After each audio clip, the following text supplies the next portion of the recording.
स्वागत है मित्रों एक बार पुनः सार्थक स्टडी में, जहां हम उन प्रश्नों को लेकर आए हैं जो यूपी ट्रिपल एससी, पेट या साथ ही साथ आरओ एआरओ या फिर उत्तर प्रदेश लोक सेवा आयोग की परीक्षा पीसीएस, सभी परीक्षाओं के लिए समान रूप से उपयोगी है।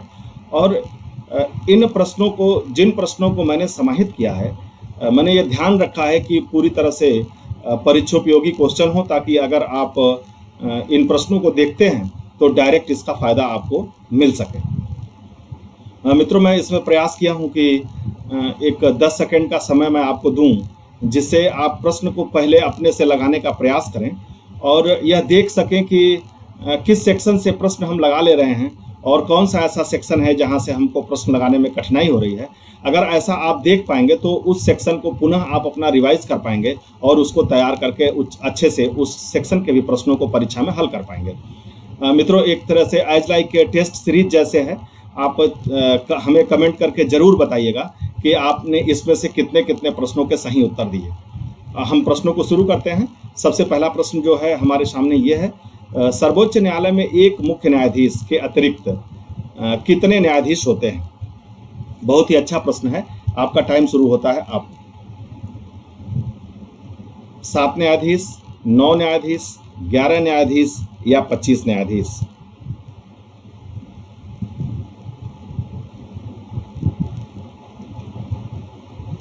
बिल्कुल, मुझे उम्मीद है आप लगा चुके होंगे इस प्रश्न को। थोड़ा सा ये प्रश्न पुराना है, तो पहले इसमें जो क्या नाम है कि न्यायाधीश थे, उन न्यायाधीशों की संख्या जो थी वो 25 थी। जो न्यायाधीश, एक मुख्य न्यायाधीश के अलावा जो अन्य न्यायाधीश होते थे, उनकी संख्या कितनी थी? 25 थी, 25 थी। लेकिन थोड़ा सा परिवर्तन इसमें है। 2008 के अधिनियम माने फरवरी 2009 में अधिसूचित हुआ है ये, और उसको बढ़ा करके कितना कर दिया गया? तो उसको बढ़ा करके 30 कर दिया गया है। तो मित्रों, ये ध्यान रखेंगे, बहुत ही इम्पॉर्टेंट प्रश्न है और पहले भी ये पूछा जाता रहा है और आगे भी इसके पूछे जाने की संभावना प्रबल है। तो सर्वोच्च न्यायालय में एक मुख्य न्यायाधीश के अतिरिक्त कितने न्यायाधीश होते हैं? तो 30 न्यायाधीश होते हैं। नेक्स्ट प्रश्न देखते हैं हम। मित्रों, आप निश्चित रूप से प्रयास करते रहेंगे ताकि ये आपको पता लग सके कि हम सर्वोच्च न्यायालय के खंड के प्रश्नों को भली प्रकार कर पा रहे हैं या नहीं कर पा रहे हैं, तो आप अपना रिवीजन कर सकें और हमें भी कमेंट करेंगे तो हमें लगेगा कि आपकी तैयारी किस स्तर तक है और फिर आगे आपको और किस तरह के चीज़ें देने की ज़रूरत है। दूसरा प्रश्न देखते हैं। भारत में सर्वोच्च न्यायालय के कार्यवाहक मुख्य न्यायाधीश की नियुक्ति करता है। तो आपका समय शुरू होता है। अब आप लगाने का प्रयास कीजिए। सर्वोच्च न्यायालय का मुख्य न्यायाधीश प्रधानमंत्री, राष्ट्रपति या विधि मंत्री?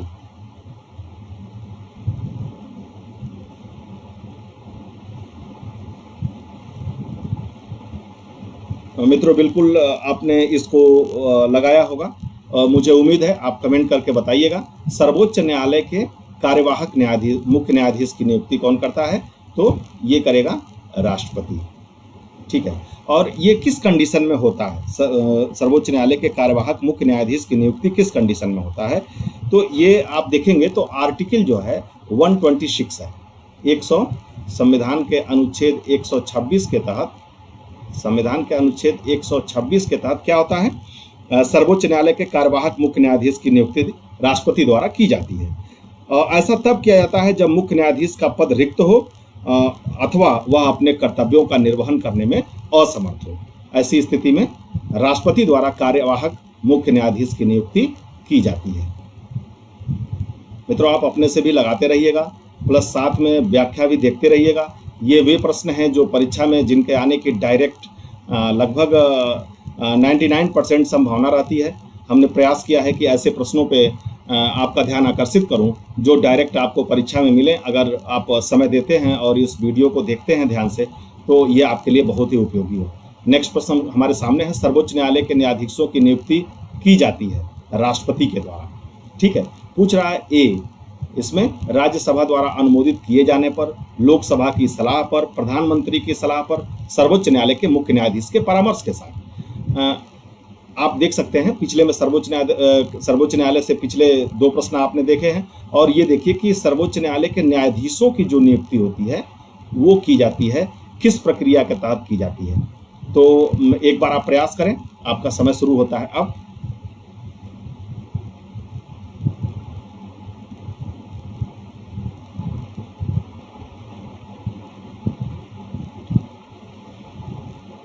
बिल्कुल मित्रों, अगर आपने इस प्रश्न का उत्तर डी किया होगा, सर्वोच्च न्यायालय के मुख्य न्यायाधीश के परामर्श के साथ, तो आप बिल्कुल सही हैं। ठीक है। और क्या कहते हैं कि सर्वोच्च न्यायालय के न्यायाधीशों की नियुक्ति भारतीय संविधान के अनुच्छेद 124(2) के तहत की जाती है। कितना है अनुच्छेद? 124 उपखंड 2। यहाँ हम देखेंगे, जैसे ये इम्पॉर्टेंट जो भी अनुच्छेद हैं, अगर उनको हम पढ़ते चलेंगे तो इससे जो हमारा अनुच्छेद वाला सेक्शन है वो भी हमारा क्लियर होगा। तो 124, और इसका देखेंगे तो उपखंड 2, जैसे उपखंड 2, तमाम उपखंड भी हैं हमारे भारतीय संविधान में। तो ये एक अनुच्छेद है, इसको ध्यान रखेंगे कि सर्वोच्च न्यायालय के न्यायाधीश की नियुक्ति भारतीय संविधान के अनुच्छेद 124(2) के तहत राष्ट्रपति द्वारा सर्वोच्च न्यायालय के और राज्यों के उच्च न्यायालयों के ऐसे न्यायाधीशों के परामर्श के पश्चात जिनसे राष्ट्रपति इस प्रयोजन के लिए परामर्श करना आवश्यक समझे की जाती है, परंतु मुख्य न्यायमूर्ति से भिन्न किसी न्यायाधीश की नियुक्ति की स्थिति में मुख्य न्यायमूर्ति से परामर्श आवश्यक है।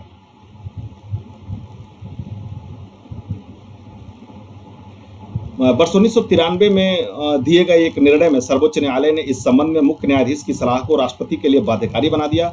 1998 में मुख्य न्यायाधीश की सलाह को व्याख्यायित करते हुए इसके साथ सर्वोच्च न्यायालय के 4 अन्य वरिष्ठ न्यायाधीशों के परामर्श, लिखित परामर्शों भी आवश्यक होने का निर्णय दिया। इसमें समय समय पे सर्वोच्च न्यायालय ने अपना डिसीजन दिया है, और पहले अगर वो ये था कि राष्ट्रपति अगर आवश्यक समझे तब परामर्श ले, बाद में उसने मुख्य न्यायाधीश के परामर्श को आवश्यक बनाया, और उसके बाद फिर एक पुनः संशोधन किया, और उसमें जो है मुख्य न्यायाधीश के साथ साथ 4 वरिष्ठ न्यायाधीशों के भी लिखित क्या कहते हैं आवश्यक होने का निर्णय उन्होंने दिया।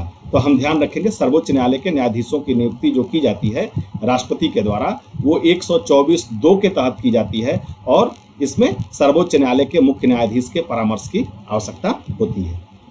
नेक्स्ट प्रश्न देखते हैं।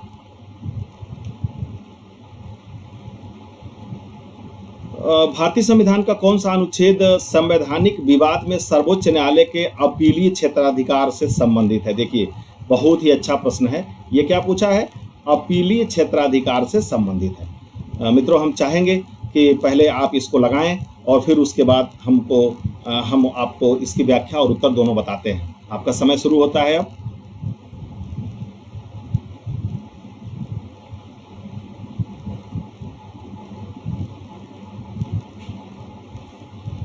जी बिल्कुल, अगर आप विकल्प सी लगा रहे हैं, अनुच्छेद 134(a) को मिलाकर अनुच्छेद 132 को पढ़ना है।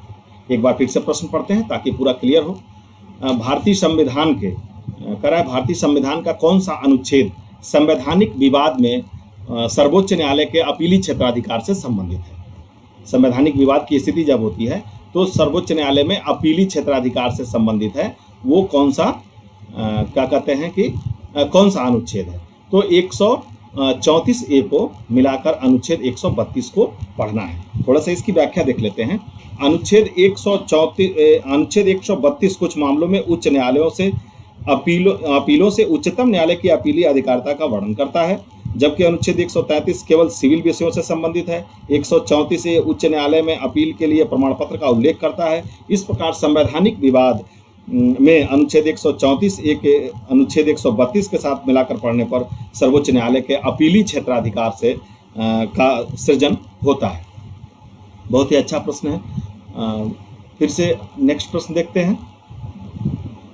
भारत में संविधान की मूल संरचना यानी कि बुनियादी ढांचा का सिद्धांत का स्रोत क्या है? बहुत ही शानदार प्रश्न है और परीक्षाओं में पूछा जाता रहा है और आगे भी इसके पूछे जाने की संभावना है। ये मूल ढांचा का जो सिद्धांत है उसके बारे में यह प्रश्न है, तो आप एक बार इसको लगाने का प्रयास कीजिए। आपका समय शुरू होता है।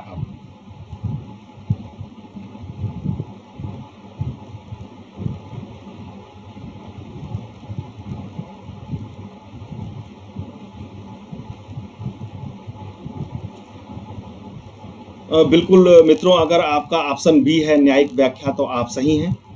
आप कमेंट पे हमको ज़रूर बताइएगा कि आप इसमें से ये जो एज लाइक टेस्ट सीरीज भी और अच्छे प्रश्नों की जो श्रृंखला आपको दी जा रही है, इससे कितने प्रश्नों को आप कर पा रहे हैं। तो इस प्रश्न में हम देखेंगे कि मूल संरचना का जो बुनियादी ढांचा का सिद्धांत है, वो उसका स्रोत क्या है? तो उसका स्रोत है न्यायिक व्याख्या। केशवानंद भारती बनाम भारत संघ के बाद में न्यायमूर्ति सीकरी ने संविधान की मूल संरचना के सिद्धांत की व्याख्या की और जिसका अनुमोदन मिनर्वा मिल्स के बाद में किया गया। अतः स्पष्ट है कि उपयुक्त सिद्धांत का स्रोत जो है वो न्यायिक व्याख्या है। नेक्स्ट देखते हैं। भारत में न्यायिक सक्रियता संबंधित है। आपका समय शुरू होता है अब। आप इसको बताएं कि प्रतिबद्ध न्यायपालिका से, जनहित याचिका से, न्यायिक पुनरावलोकन से या न्यायिक स्वतंत्रता से।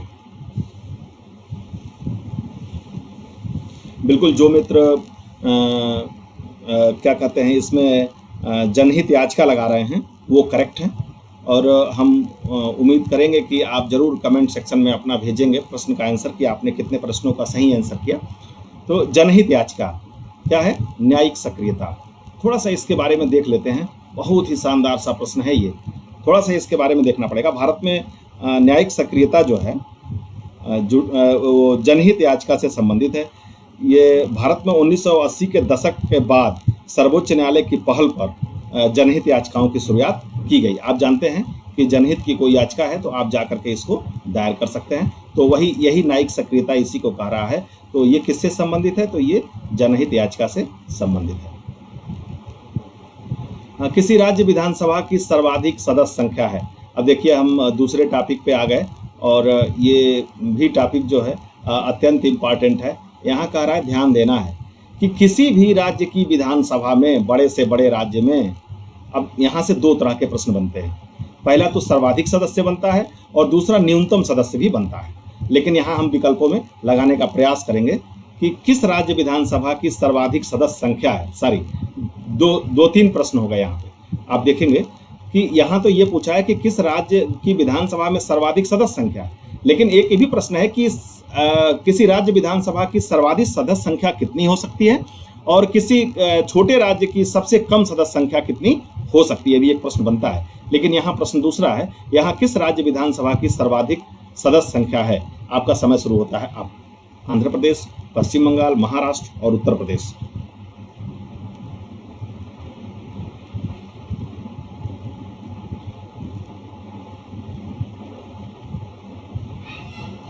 बिल्कुल, अगर आप उत्तर प्रदेश लगा रहे हैं तो आप एकदम करेक्ट हैं।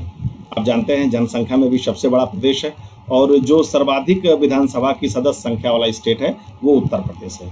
बहुत ही बढ़िया प्रश्न है, इसको ध्यान रखेंगे। नेक्स्ट, किसी राज्य के मुख्यमंत्री से संबंधित निम्नलिखित कथनों में से कौन सा एक सही नहीं है। ये हम राज्य पे और मुख्यमंत्री पे जो महत्वपूर्ण इंपॉर्टेंट प्रश्न है उनको ये आ गए हैं सामने। तो आप देखेंगे कर किसी राज्य के मुख्यमंत्री से संबंधित निम्नलिखित कथनों में से कौन सा एक सही नहीं है। मुख्यमंत्री राज्यपाल द्वारा नियुक्त किए जाते हैं। सामान्यतः मुख्यमंत्री मंत्री परिषद के बैठकों की अध्यक्षता करते हैं। राज्यपाल मुख्यमंत्री की सलाह पर अपने समस्त कृत्यों का प्रयोग करते हैं या मंत्रियों की नियुक्ति राज्यपाल मुख्यमंत्री की सलाह पर करते हैं। यहाँ एक चीज़ बहुत ध्यान से परीक्षा में ध्यान रखिएगा, कौन सा एक कह रहा है कि सही नहीं है। आपको वो निकालना है जो सही नहीं है। आपके प्रश्न का उत्तर यहीं से मिलना शुरू हो जाता है अगर आप इसको हाईलाइट कर लेते हैं। अगर आप इस पे ध्यान नहीं देते हैं तो चूंकि सारे सही हैं, तो जिस पे आपकी नज़र जाएगी फट से उसी को टिक करेंगे और आगे बढ़ जाएंगे। इसलिए ये चीज़ हाईलाइट कर लेना है कि कौन सा एक सही नहीं है या कौन सा एक सही है। तो कौन सा एक सही है वाले प्रश्न में तो बहुत दिक्कत नहीं होती आपको, क्योंकि जब तक सही पे नज़र नहीं जाएगी तब तक आप ऑप्शन लगाएंगे नहीं। लेकिन कौन सा एक सही नहीं है में 3 सही होता है और ऐसी कंडीशन में आप पहला ही देखते हैं हाँ ये तो सही है और सही लगा देते हैं और आपका प्रश्न गलत हो जाता है। तो इस चीज़ को जरूर ध्यान रखिएगा। पुनः प्रश्न को पढ़ते हैं। किसी राज्य के मुख्यमंत्री से संबंधित निम्नलिखित कथनों में से कौन सा एक सही नहीं है। आपका समय शुरू होता है अब। आप एक बार प्रयास करें।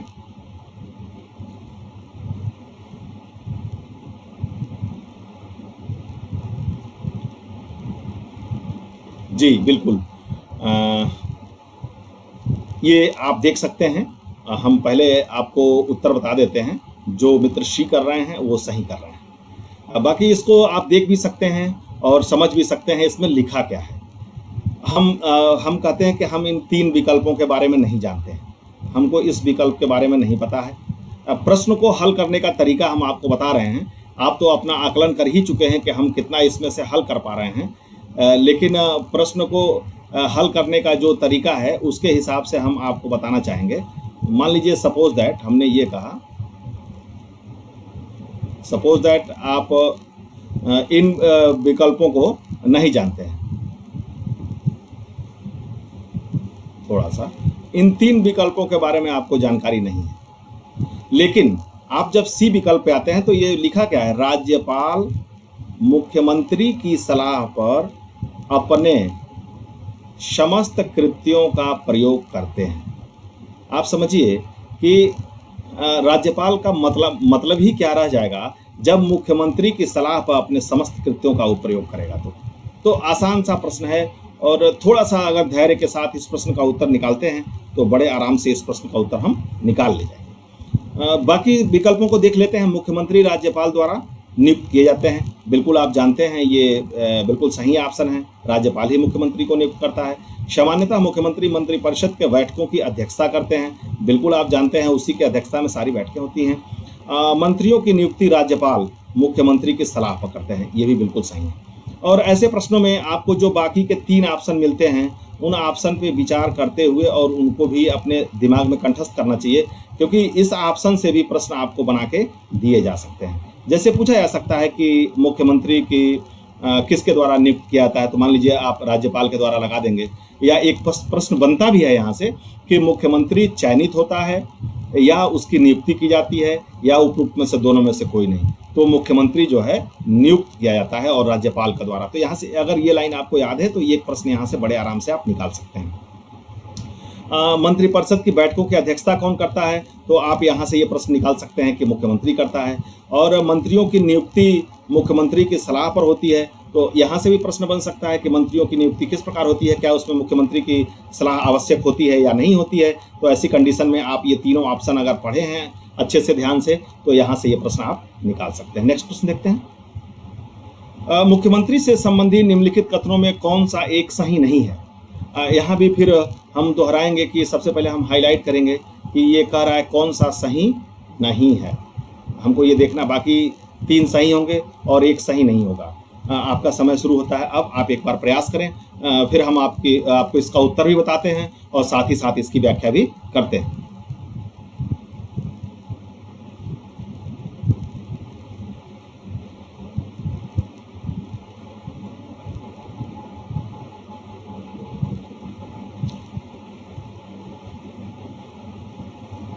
जी बिल्कुल, जो मित्र अभी तक इस प्रश्न को हल कर रहे थे और विकल्प ए ऑप्शन लगा रहे थे, उनका बिल्कुल उत्तर सही है। वह साधारणतः राज्यपाल द्वारा चयनित होता है। ठीक है, जो मुख्यमंत्री से संबंधित निम्नलिखित कथनों में से कौन सा एक कथन सही नहीं है, तो ये सही नहीं है कि वह साधारणतः राज्यपाल द्वारा चयनित होता है।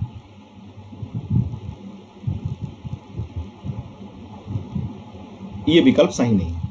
बाकी आप देखेंगे वह राज्यपाल द्वारा औपचारिक नियुक्ति पाता है, बिल्कुल सही है।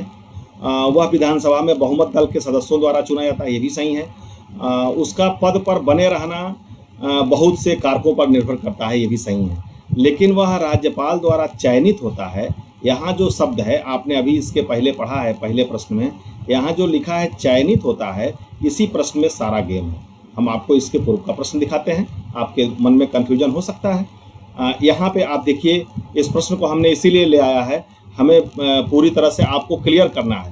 राज्यपाल द्वारा नियुक्त किए जाते हैं, ये आप देख सकते हैं। मित्रों, मैं केवल आपका ध्यान इधर आकर्षित करने के लिए और बहुत से माइनर चीज़ों की तरफ आपका ध्यान ले जाने के लिए ही इन प्रश्नों को आपसे हल भी करवा रहा हूँ और साथ ही साथ उसका उत्तर और उसकी व्याख्या भी बता रहा हूँ।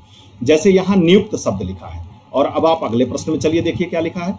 यहाँ लिखा है मुख्यमंत्री राज्यपाल द्वारा नियुक्त किए जाते हैं, तो नियुक्त किए जाते हैं ना, नियुक्त किए जाने में और चयनित किए जाने में फर्क है। यहाँ लिखा है, क्या लिखा है, चयनित किए जाते हैं। वहीं पिछले प्रश्न में उसने कहा कि राज्यपाल द्वारा नियुक्त किए जाते हैं। नियुक्त मतलब उनको नियुक्ति दी जाती है, और चयनित मतलब उनका चुनाव किया जाता है। तो ये काम कौन सा करता है? ये काम ये दिया है यहाँ की विधानसभा में बहुमत दल के सदस्यों द्वारा किया जाता है। वह विधानसभा में बहुमत दल के सदस्यों द्वारा चुना जाता है। इसी के सी ऑप्शन में यह प्रश्न का उत्तर भी दिया हुआ है। जब भी हम प्रश्नों को सावधानी से पढ़ेंगे, किसके द्वारा चुना जाता है? विधानसभा में बहुमत दल के सदस्यों द्वारा चुना जाता है। तो ऐसी कंडीशन में राज्यपाल कैसे चयनित कर देगा? तो यानी कि कौन सा सही नहीं है? तो ये सही नहीं है उत्तर इसका, कि वह साधारणतः राज्यपाल द्वारा चयनित किया जाता है। यह ऑप्शन जो है सही नहीं है, यानी कि ये ऑप्शन सही नहीं है। नेक्स्ट प्रश्न की तरफ बढ़ते हैं मित्रों। सामने हमारे स्क्रीन पे अगला प्रश्न है, निम्नलिखित में से कौन एक राज्य की आकस्मिक निधि की स्थापना के लिए उत्तरदायी है? आपका समय शुरू होता है अब, आप इसको लगाने का प्रयास करें।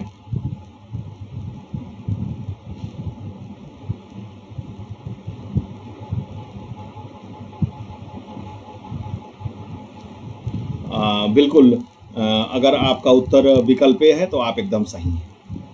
कह रहा है कि कौन एक राज्य की आकस्मिक निधि की स्थापना के लिए उत्तरदायी है? तो राज्य की आकस्मिक निधि की स्थापना के लिए जो उत्तरदायी होता है वो क्या होता है? वो होता है राज्य का विधानमंडल। नेक्स्ट प्रश्न देखते हैं। फिर से देखेंगे हम एक ऐसी याचिका जो न्यायपालिका द्वारा जारी की जाती है और जिसमें कार्यपालिका से कहा जाता है कि वह ऐसा कार्य करे जो उसे प्रदत्त शक्तियों के अंतर्गत करना चाहिए था। उस रिट याचिका को क्या कहा जाता है? बहुत ही अच्छा प्रश्न है और इसको जानना भी चाहिए। आप एक बार इसको लगाने का प्रयास कीजिए, हम इसका उत्तर भी बताते हैं और साथ ही साथ इसकी व्याख्या भी आपको बताते हैं।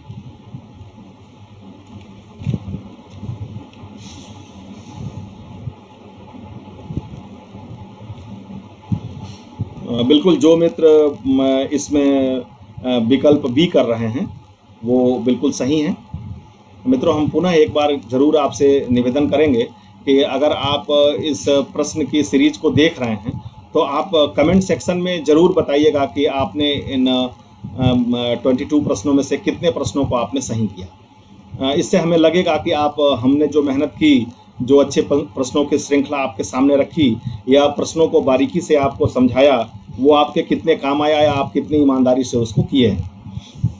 तो आप कमेंट जरूर कीजिएगा। पुनः इस प्रश्न को देखते हैं। एक ऐसी याचिका जो न्यायपालिका द्वारा जारी की जाती है जिसमें कार्यपालिका से कहा जाता है, न्यायपालिका द्वारा जारी होती है। ध्यान देंगे, यहाँ पे लिख रहा है कि न्यायपालिका द्वारा जारी की जाती है। कौन जारी करती है? न्यायालय जारी करती है। और कार्यपालिका से कहा जाता है, कार्यपालिका कौन है? जो कार्य करती है, जो प्रशासन है, उसको कार्यपालिका कहते हैं। कि वह ऐसा कार्य करे जो उसे प्रदत्त शक्तियों के अंतर्गत करना चाहिए था। उस रिट याचिका को क्या कहते हैं? जब ये लोग अपने शक्ति के बाहर कोई कार्य करते हैं तो जो कार्यपालिका के खिलाफ जब न्यायपालिका जाता है वादी, तो वो ये रिट याचिका जारी करती है। तो इसको क्या बोलते हैं हम? इसको हम मैंडमस बोलते हैं, या इसी को हम क्या बोल देंगे? परमादेश कह देंगे। ठीक है, परमादेश है ये, उसी को इंग्लिश में मैंडमस लिख दिया गया है। तो मित्रों, देखेंगे हम कि इसमें इस प्रकार यह याचिका जो है कार्यपालिका से उस कार्य को करने के लिए कहा जाता है जो उसे प्रदत्त शक्तियों के अंतर्गत करना चाहिए। परमादेश जारी करती है अगर वो कार्य से विमुख होते हैं कि आपको इसको करना चाहिए। नेक्स्ट प्रश्न देखते हैं। तो न्यायपालिका द्वारा जारी की जाती है, कार्यपालिका से कहा जाता है कि वह ऐसा कार्य करे जो उसे प्रदत्त शक्तियों के अंतर्गत करना चाहिए था। उस रिट याचिका को क्या कहते हैं? मैंडमस कहते हैं या परमादेश कहते हैं। नेक्स्ट मित्रों, केंद्र तथा राज्यों के मध्य शक्तियों के वितरण के लिए, केंद्र तथा राज्यों के मध्य, थोड़ा सा प्रश्नों पे जरूर ध्यान देना होता है। शक्तियों के वितरण के लिए भारत का संविधान 3 सूचियों, ये हम पूर्व के वीडियो में भी बता चुके हैं, तीनों सूचियों के बारे में प्रस्तुत करता है। निम्न में से कौन से 2 अनुच्छेद शक्तियों के वितरण को विनियमित करते हैं? यहाँ उनसे संबंधित 2 अनुच्छेद पूछ लिया है जो उनको क्या करते हैं? शक्तियों के वितरण को क्या करते हैं? विनियमित करते हैं। तो आप एक बार प्रयास करें और थोड़ा सा अपना एफर्ट लगाएं कि आप देखें उस अनुच्छेद तक पहुंच पा रहे हैं कि नहीं पा रहे हैं। फिर हम आपको उत्तर बताते हैं, साथ ही व्याख्या बताते हैं।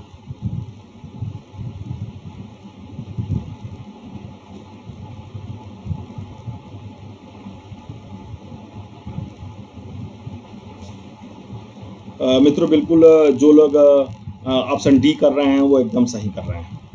अनुच्छेद 245 तथा अनुच्छेद 246 ये क्या करते हैं, तीन सूचियों को दो अनुच्छेद हैं जो शक्तियों के वितरण को क्या करते हैं, ये विनियमित करते हैं।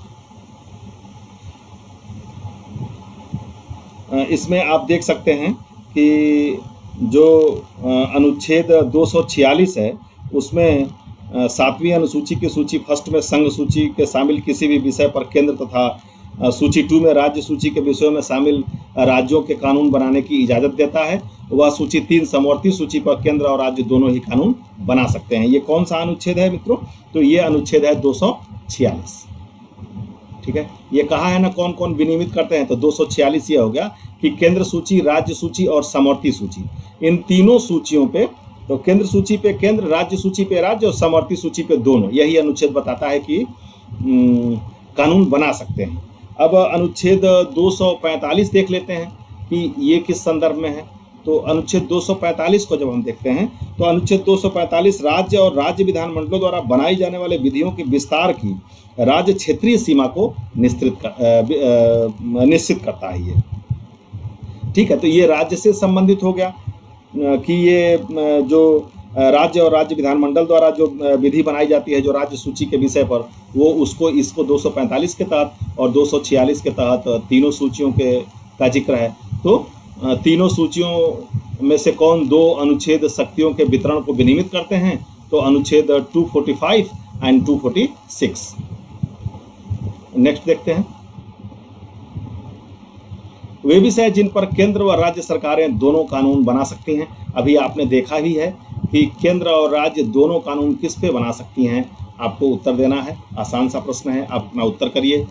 10 सेकंड का समय आपके पास है और फिर हम आपको इसकी व्याख्या तो बता ही चुके हैं, इसका उत्तर बताते हैं।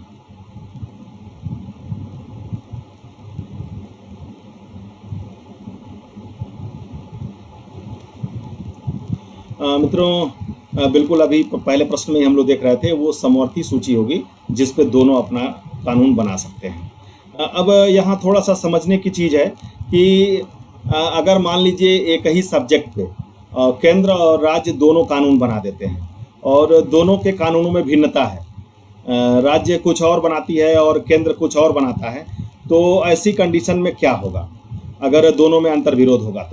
तो आप बिल्कुल क्लियर रहिए, अगर किसी भी विषय पे कोई भी ऐसा सब्जेक्ट है अगर उस पर केंद्र और राज्य की राय अलग अलग होती है या दोनों में विरोध होता है, तो जो संघ का कानून होगा, जो केंद्र का कानून होगा, वही मान्य होगा। तो समवर्ती सूची पे केंद्र और राज्य दोनों कानून बना सकते हैं, लेकिन अगर अंतर विरोध की स्थिति आती है तो उसमें संघ के नियम ही मान्य होते हैं। नेक्स्ट प्रश्न देखते हैं, निम्न करों में से कौन सा एक कर संघ द्वारा लगाया तथा वसूला जाता है किंतु राज्य तथा संघों में बांटा जाता है। बहुत ही शानदार प्रश्न है। ठीक है, लगाया किसके द्वारा जाता है, लगाया जाता है संघ द्वारा, माने बिल्कुल केंद्र इसको लगाता है, कहीं से कोई डाउट नहीं है। लेकिन तथा वसूला जाता है, वसूलता भी वही है, कर भी लगाता है संघ, वसूलता भी कर है, किंतु अंत में क्या होता है, संघ और राज्य दोनों में बांट जाता है। एक बार आप प्रयास करें, फिर हम इसका उत्तर और व्याख्या दोनों बताते हैं।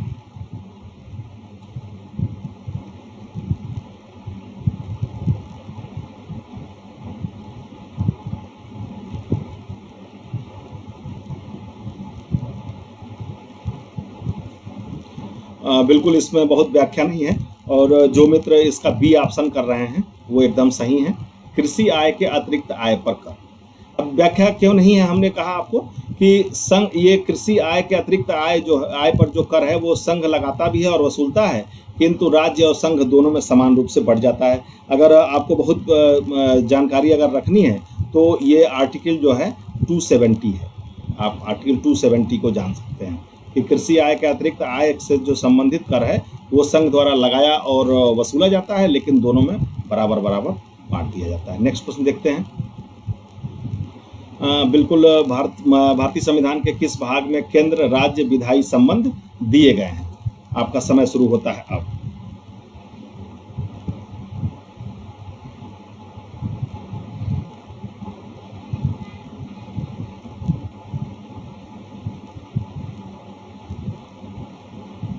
बिल्कुल जो मित्र विकल्प बी इसमें कर रहे हैं वो सही हैं। बाकी इसमें बहुत डिटेल की आवश्यकता नहीं है। भारतीय संविधान के किस भाग में केंद्र और राज्य के विधायी संबंध दिए हुए हैं?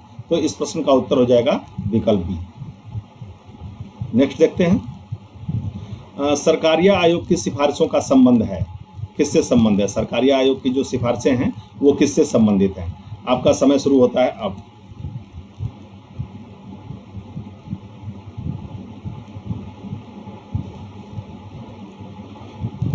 बिल्कुल मित्रों, जो लोग विकल्प डी कर रहे हैं केंद्र और राज्यों के पारस्परिक संबंधों में से, वो सही उत्तर कर रहे हैं। तो सरकारिया आयोग की सिफारिशों का संबंध है केंद्र और राज्यों के पारस्परिक संबंधों से।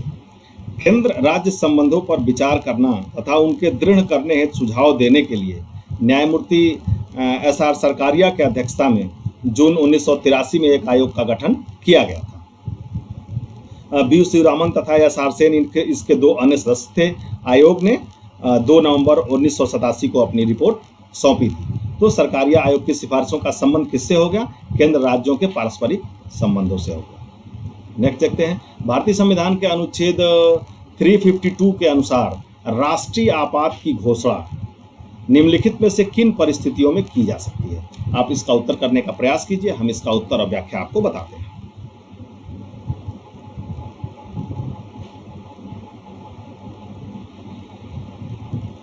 हमें उम्मीद है कि आपने जरूर लगाया होगा। तो विकल्प डी जो मित्र लगा रहे हैं वो एकदम सही है। युद्ध, बाह्य आक्रमण अथवा सशस्त्र विद्रोह, ये अनुच्छेद 352 के तहत जो है इस स्थिति में राष्ट्रीय आपातकाल लगाया जाता है। आप 352 ध्यान रखेंगे, यहाँ थोड़ा सा कन्फ्यूजन ये होता है कि जैसे जो 356 है, यहाँ देखेंगे 356, 352, ठीक है, और एक अनुच्छेद और है 360। ये तीनों अगर क्लासिफाइड रूप से हमको तैयार है तो बिल्कुल कन्फ्यूजन नहीं होता है, लेकिन अगर क्लासिफाइड नहीं तैयार है तो थोड़ा सा कन्फ्यूजन यहाँ पे होता है। तो हम देखेंगे कि राष्ट्रीय आपात 352 की घोषणा कब होती है? जब युद्ध, बाह्य आक्रमण अथवा सशस्त्र विद्रोह की स्थिति होती है। और 356 जो आप देख रहे हैं 356, ये राज्यों के अंदर जो संवैधानिक तंत्र विफल होता है जब, और राष्ट्रपति शासन की संस्तुति होती है, वो 356 है। और 360 जो मैंने लिखा वो तब की स्थिति है जब वित्तीय संकट आता है, उस समय आर्थिक संकट की स्थिति में वित्तीय आपातकाल की घोषणा की जाती है।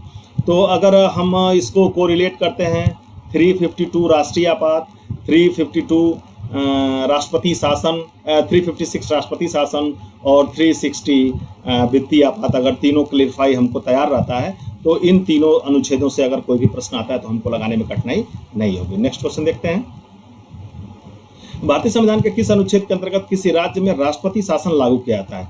बिल्कुल ये इसीलिए है कि आपने वहाँ पे 352 देखा और यहाँ पे आप बताइए राष्ट्रपति शासन के लिए कौन सा अनुच्छेद है। आपका समय शुरू होता है अब।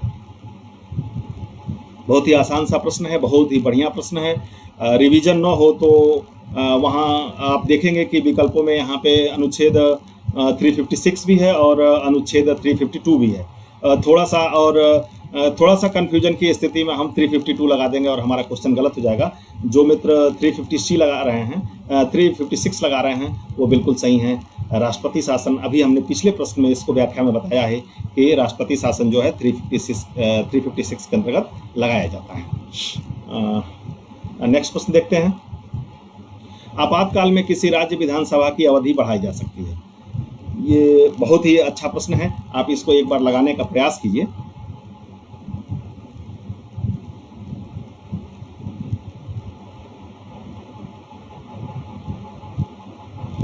बिल्कुल जो लोग बी लगा रहे हैं वो सही लगा रहे हैं। जैसे मान लीजिए कि आपातकाल की घोषणा हो गई, बाह्य आक्रमण, सशस्त्र विद्रोह या इस तरह की स्थिति है, उस समय विधानसभा चुनाव कराने की कंडीशन नहीं है। जैसे अभी आप देख रहे थे कि जिन विधानसभा का कार्यकाल पूरा हो रहा था कोविड के समय में, वर्तमान परिप्रेक्ष्य में अगर देखें तो उन विधानसभा के चुनाव को कराने में कितनी कठिनाई हुई या कितने संघर्ष और चुनौतियों के बाद कराया जा सके।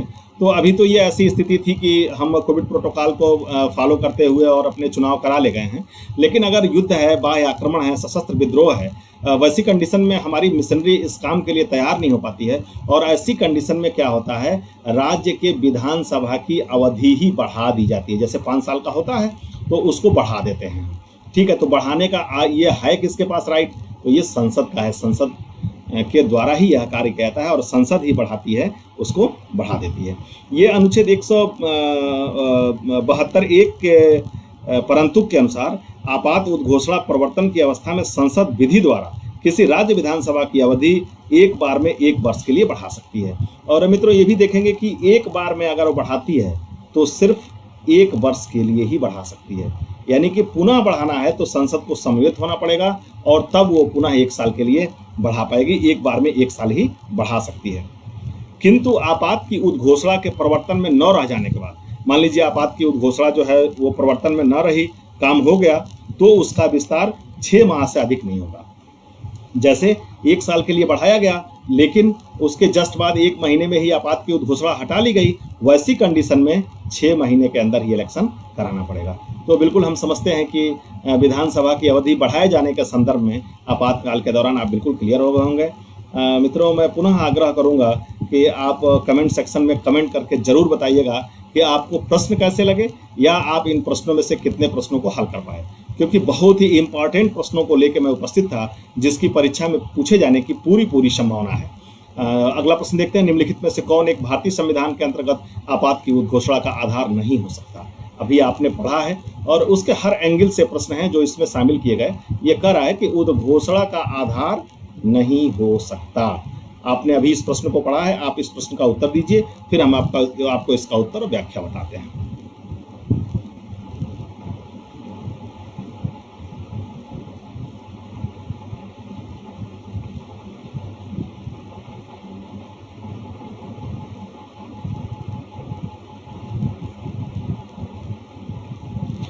बिल्कुल, जो लोग आंतरिक अशांति लगा रहे हैं वो एकदम सही लगा रहे हैं, क्योंकि युद्ध, बाह्य आक्रमण और सशस्त्र विद्रोह ये तीनों तो हम पढ़ के आई हैं। ऐसी कंडीशन में तो आपात की उद्घोषणा होगी ही होगी।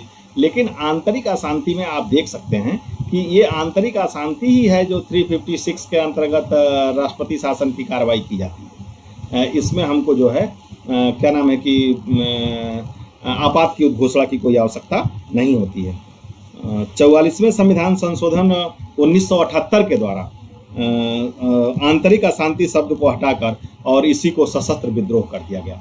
ये 44वां संविधान संशोधन था जिसमें आंतरिक अशांति को हटा दिया गया। पहले ये आंतरिक अशांति भी था और इसकी जगह पे क्या कर दिया गया, इसकी जगह पे सशस्त्र विद्रोह कर दिया गया। तो करा की उद्घोषणा, आपात की उद्घोषणा, भारतीय संविधान के तहत आपात की उद्घोषणा का आधार नहीं हो सकता। तो कौन नहीं हो सकता, तो आंतरिक अशांति उसका आधार नहीं हो सकता है।